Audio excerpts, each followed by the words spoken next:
Scène d'ouverture. Une musique douce s'installe.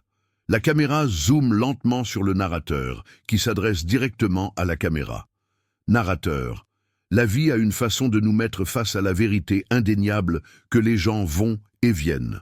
Nous créons des liens, nous ancrons nos émotions à ces relations, mais que se passe-t-il lorsque ces liens se brisent?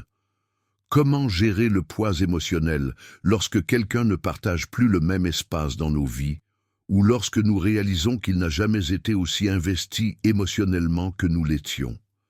Aujourd'hui, je veux partager comment la sagesse stoïque, en particulier les enseignements de Marc Aurèle, peuvent nous aider à naviguer dans l'art du détachement émotionnel, non pas en devenant froid ou indifférent, mais en retrouvant la clarté, la paix et la liberté émotionnelle.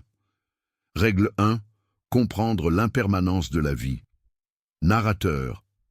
La première étape du détachement émotionnel consiste à reconnaître que rien dans la vie n'est permanent, ni les relations, ni les gens, ni même nos émotions. Marc Aurèle a dit un jour: « Tout ce que nous entendons est une opinion, pas un fait. Tout ce que nous voyons est une perspective, pas la vérité. » Pensez-y, les relations, aussi profondes soient-elles, finiront par changer. Que ce soit à cause de la distance, du temps ou même d'une perte, les gens s'en vont. Et même si cela peut paraître sombre, c'est la vérité.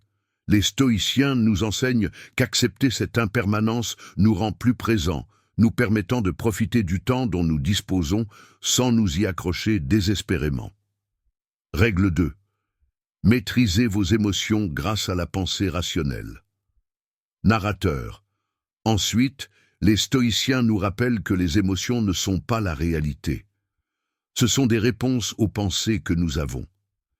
Marc Aurèle croyait que l'esprit gouverne la façon dont nous réagissons au monde.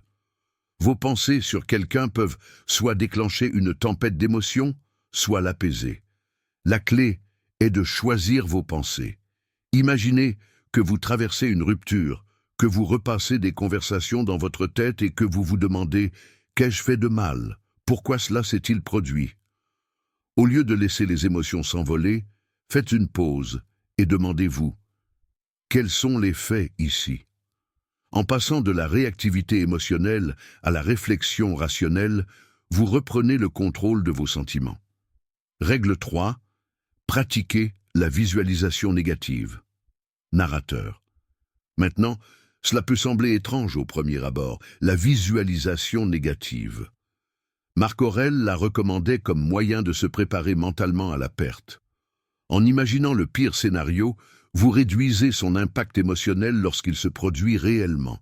Cela ne signifie pas que vous êtes pessimiste, cela signifie que vous vous préparez. Visualisez une personne à laquelle vous êtes profondément attaché, un partenaire, un ami.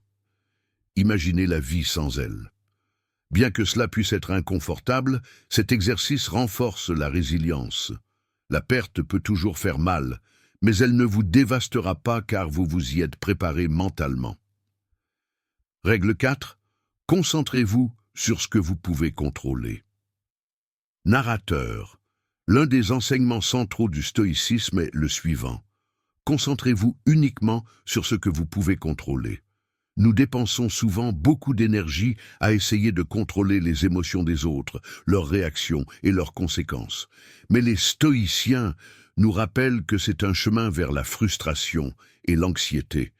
Marc Aurèle a écrit « Vous avez le pouvoir sur votre esprit, pas sur les événements extérieurs. » Alors, lorsque vous êtes émotionnellement attaché à quelqu'un, rappelez-vous que la seule chose que vous contrôlez est votre réaction. Essayez de faire en sorte que quelqu'un vous aime, vous apprécie ou vous traite d'une certaine manière est hors de votre contrôle.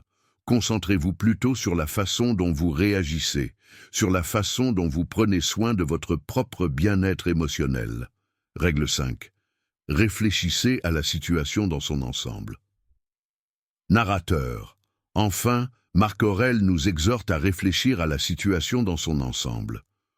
Lorsque vous êtes en proie à des bouleversements émotionnels, il est facile de perdre de vue le grand schéma des choses. Mais n'oubliez pas que ce moment, cette relation, cette douleur ne sont qu'une petite partie de tout votre parcours. Demandez-vous, est-ce que cette douleur aura de l'importance dans 5 ans? Les relations, comme tout le reste, sont transitoires. En prenant du recul et en regardant la vie d'un point de vue plus large, vous commencez à vous détacher du besoin de contrôler ou de vous accrocher à des choses fugaces. Vous réalisez que vous êtes plus qu'un moment ou une relation unique. Fin. Narrateur. Le détachement émotionnel ne consiste pas à éteindre vos émotions ou à devenir indifférent. Il s'agit de prendre le contrôle de la façon dont vous réagissez,